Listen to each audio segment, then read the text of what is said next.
This is September 2009. This is a rear view of the Colborne Street.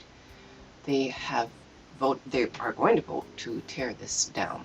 I'm showing you a video now of before and after, and the Brantford Visual Artist Guild did their rendition of a fanciful idea of what the rear of Colborne Street might have looked like.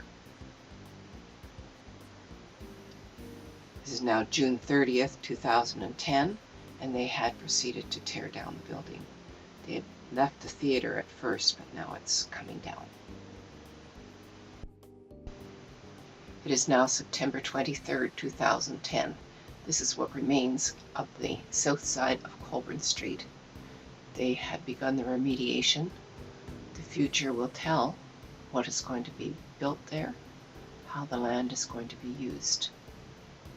We'll see what's going to happen in the next few years.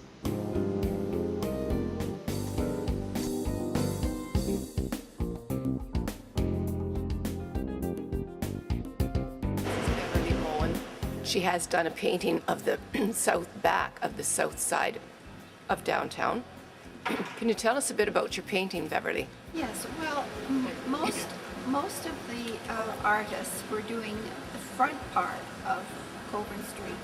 So I thought I would like to go down to the other side and take pictures of a more nostalgic time for me when the canal was there.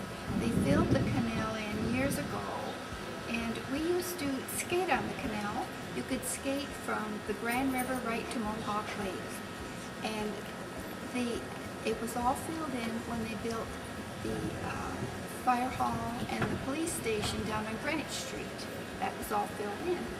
So the canal means a bit to me because I skated on it.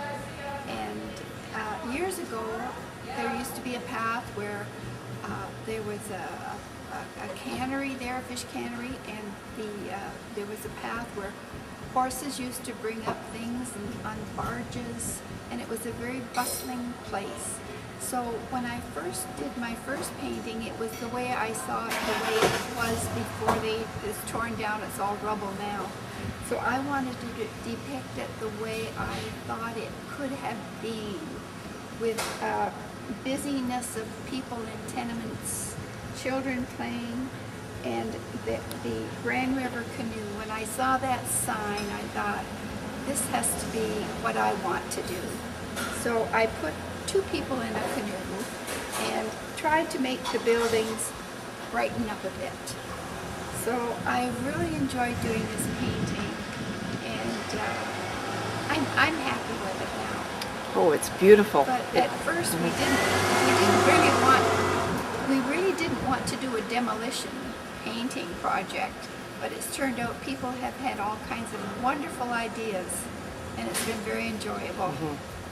And so many memories. Those are great memories. I know. Those are things I didn't know. Yes. Yeah. Down the road from this scene, there were two mills, actually, two flour mills. And beyond that, there were other industries down closer to Mohawk Lake. So the canal serviced all these industries or whatever. Mm-hmm. And it was very well used. Mm-hmm. So the canal was important back then. Yes. Thank you, Beverly. I love your talent. Thank you. There's so much about that painting that all the little details. All the details. Beautiful. Gloria Perkins, this art is just lovely. What motivated you to paint this?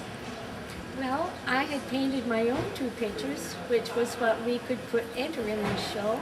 And I just decided that I would paint a picture from my friend that is very ill. And this is her donation. And the picture is what? Well, it is the back side of downtown. And it was the Grand River Canoe building, and I just got it from there, and I tried a different media on this one. I put a pastel medium on, and then I used acrylic. That's what makes it so unique looking. That's beautiful. So why were you doing the back of the buildings? And Well, I had painted two pictures that were of the front, And I just thought, well, I'll go around and take a picture of the back and see what interests me. Sometimes the back's more interesting. So this is because of the demolition of this south side? Oh, yes, definitely because of that. And we were hoping that maybe when we get the new downtown, we can have another art show of the new downtown. That sounds fantastic. And you have other art in there too, don't you, Oh, Gloria? I have 2 more pictures that I had done for myself in there, and this is the 3rd one. Great. Yes. John Bonfield here is going to talk about his paintings.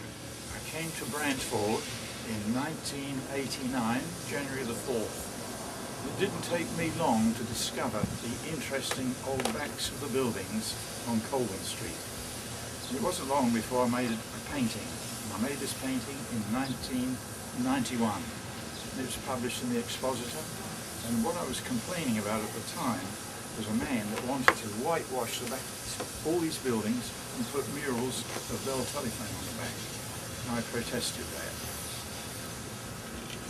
And I've still taken this long interest in the buildings, and when I heard they were going to be pulled down, I wanted to do another painting. The Brant Visual Artists Guild came up with the idea of an exhibition, the theme being the destruction of the buildings on the south side of Colborne Street.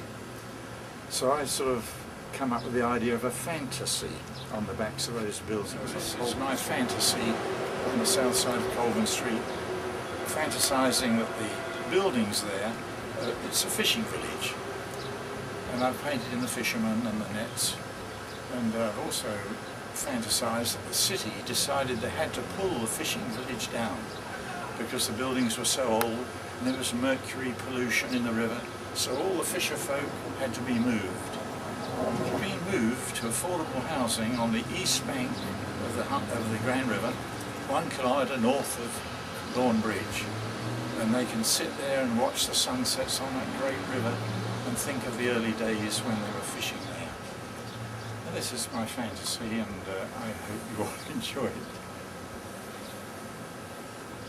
I'm sure people have been enjoying it. It's been on display here at the Station Coffee House, and people have been enjoying it. It's a unique story. You're a great storyteller, John.